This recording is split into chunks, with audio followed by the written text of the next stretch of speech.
My name is Mark, And my name is Marco Angelo. and we're the Spyros Bros. We're Spyros Bros together. We do a special type of talent called Diabolo.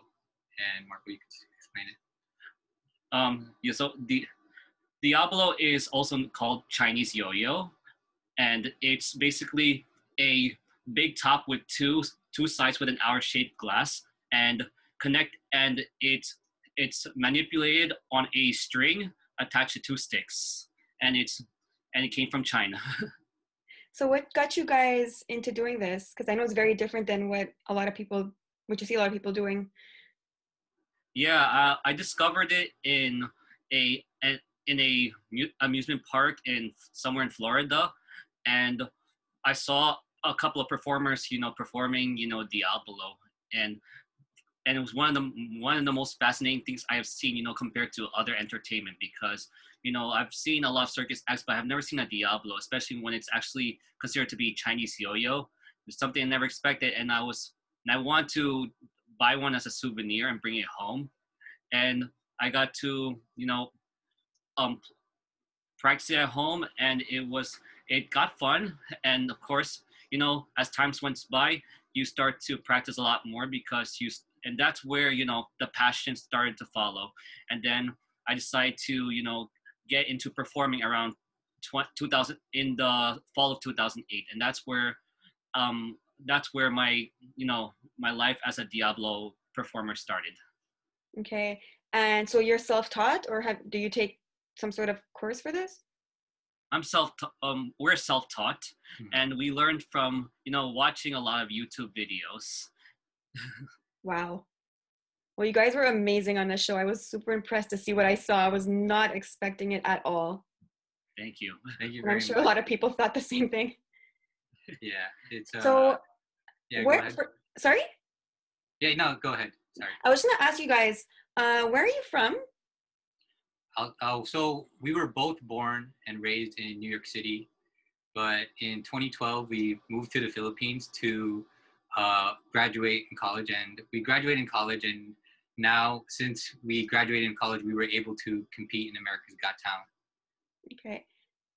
And so I was gonna ask you also, have you been working on any special projects throughout the quarantine time? Oh yes. Through our time in quarantine, we are making a couple of making a couple of projects that have to deal with certain events, especially holidays. And we are working right now on our presence, to be able to relate with the public in what we do. So, other than tricks that we've shown in Last America's Got Talent, we want to change and spice things up a bit by backing it up with messages and themes and storylines.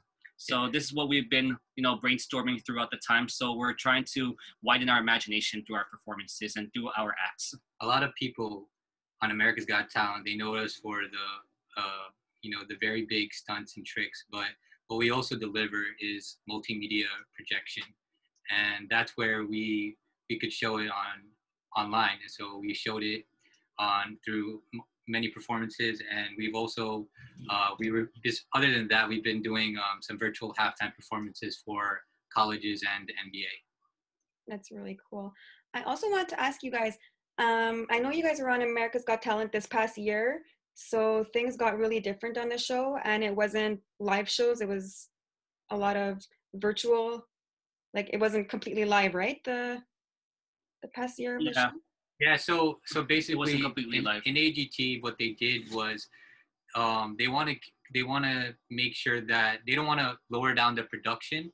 So without the crowds, they want to make sure that the acts are really, really big. So they don't want to limit you to only one space. So that's why you see multiple acts go outdoors and express more of their creativities. So for us, it was very beneficial because we were able to do very big and large tricks that normally we weren't be able to do inside. And also one big factor in America's Got Talent this year that was different is that there were no audience. And that is a huge factor because a lot of our acts, especially if you've seen our act in the audition, we love to play with the audience's energy, and we love to use their energy to help fuel our act.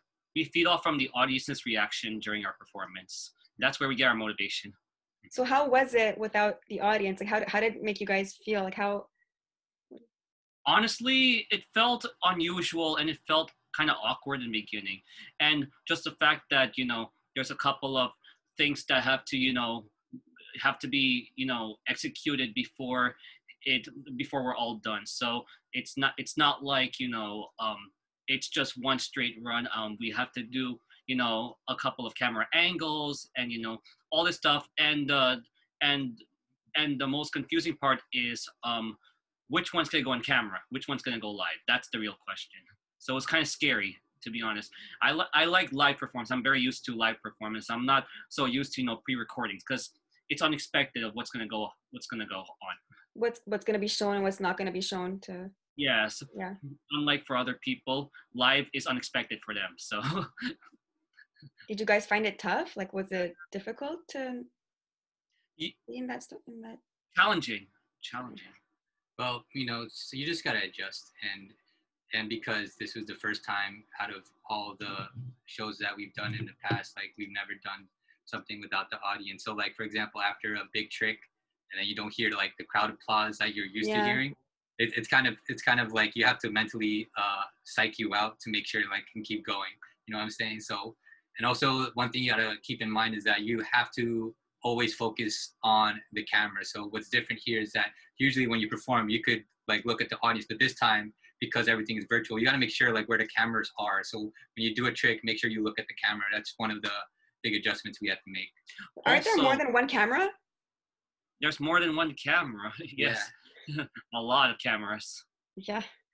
Sorry. Like in your face, when there's an audience, the cameras are usually around the audience area, but now since there's no audience, everything is clear. Everything's in front of you. You know what production is going on. There's nothing to hide because there's no audience. And yeah, just the funny thing is that, with the, what was, okay, all right. So, okay, yeah, I lost my train of thought here actually, because we were talking about, the way how things go on with an audience and without an audience. So this was definitely a big challenge that we had to face. Yeah, I noticed that a lot of people are saying that this year had some good sides to it and some bad sides to it, because on AGT, yes, there were no audience and that applause and all that, you didn't really have that. However, like you guys were saying, you had a lot more to do since you guys could perform outside and you had so much more space, which, as you said, they don't usually have that. So that must have been pretty interesting and pretty fun for you guys to have all that extra. Yeah, I pray that AGT does take that into consideration in the future, having more performances outside. It makes, because I believe if there was a crowd, the impact would be definitely higher. But I don't know what's going to happen with AGT this year with the pandemic and going on, but we'll pray for the people that are going to compete. Yeah, we're gonna have to adjust. So what was your motivation to go on to the show? Yes, we were really hoping that more people will get to know us, and possibly if we get lucky, we'll become a lot more, quote unquote famous in a way. So we were under the radar and no one was booking us or hiring us for any shows back then because, after a couple of our shows back then where we were really, successful, time went by and people started forgetting about us and stuff like that. And unfortunately, we didn't get a lot of views and ratings on those ones. So where we tried to make our bigger break is America's Got Talent, because we know what can happen if you do so well on that show. Yeah. And the magic just happened to us in the audition. Well, it was amazing. You guys were surprising. Like I did not expect what I saw. Like when you first come out and it was just the one, and then both of you just showed up and you did what you did, and it was magic. It was totally magic. It was great. Thank you very much. I wish you best of luck for what's coming next. Do you guys have anything else that you're working on?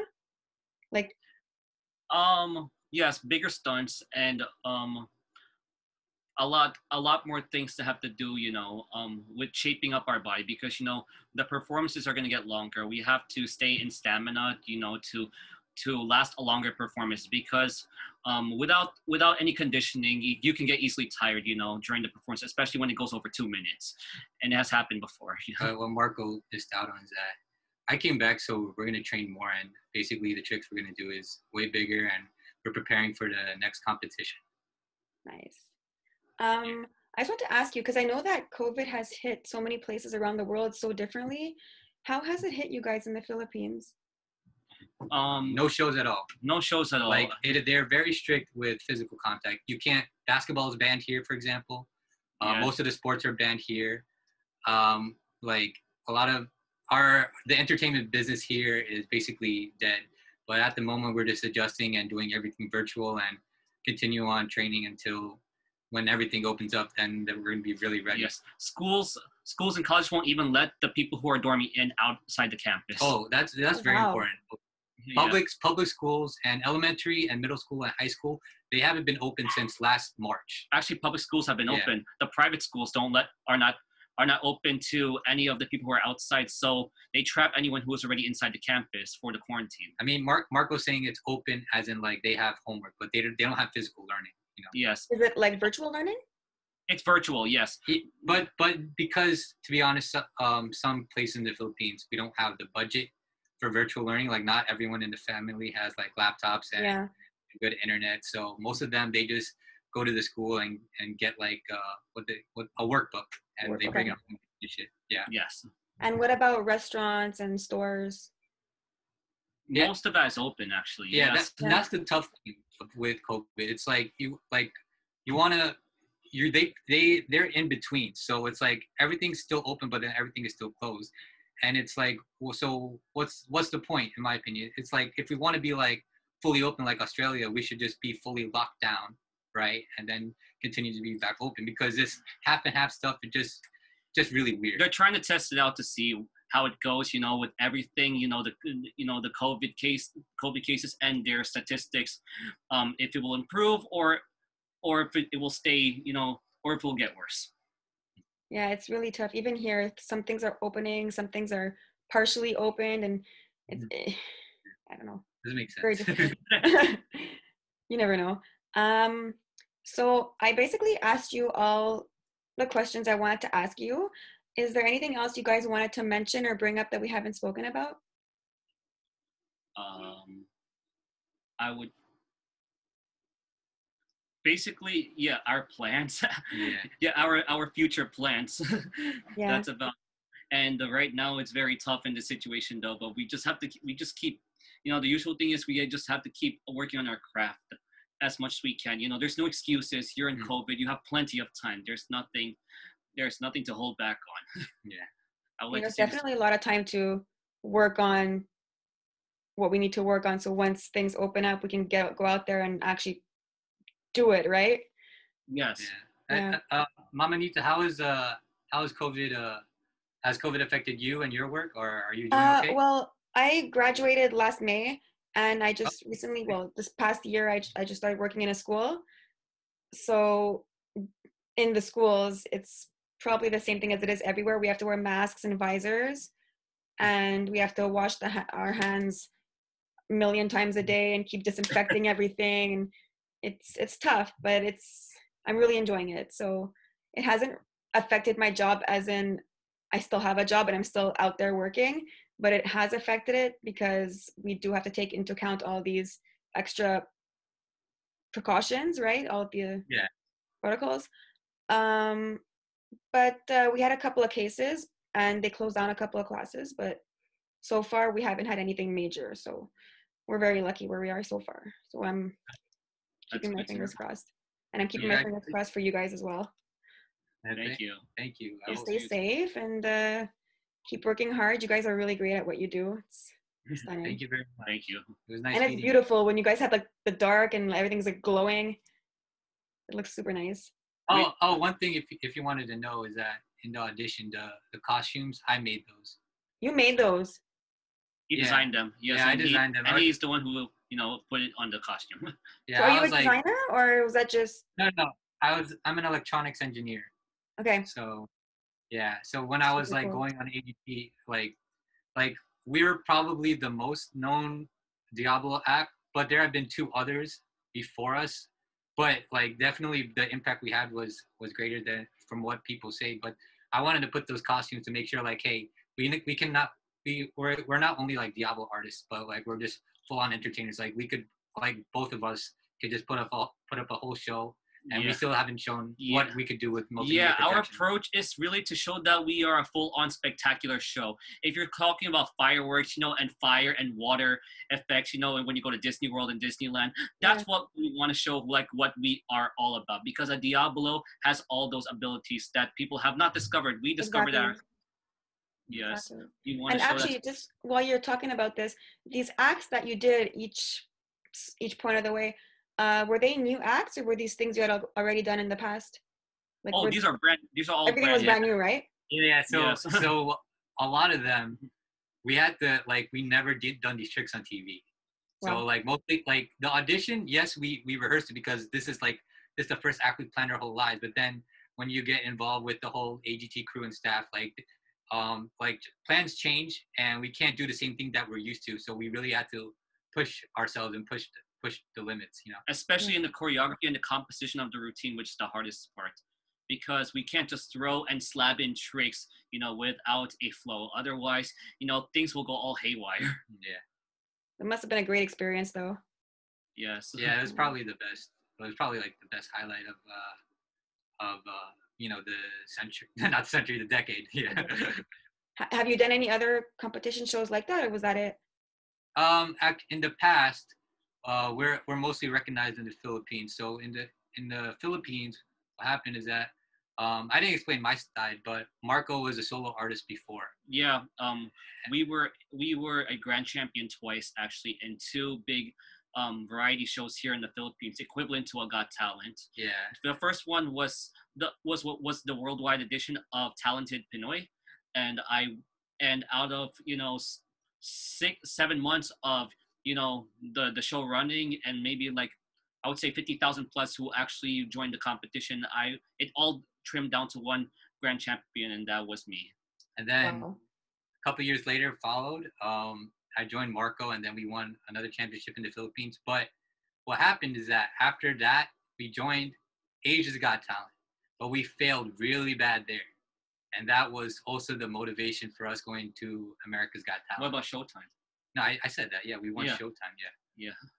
So like what people didn't see was that we failed really badly in Asia's Got Talent because that was our first international like presence, our international act, and the pressure there is way different than just doing it in your home country. It kind of felt weird though because the audience was a lot smaller over there, and the stage was a lot smaller in Malaysia.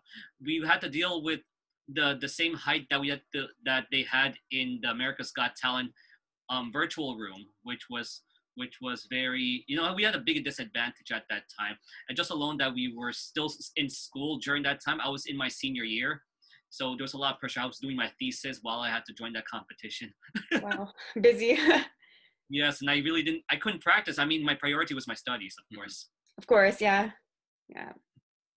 Well, guys, congratulations on everything. Thank you so much. All the best for what's to come. Yes. And thank you so much for joining.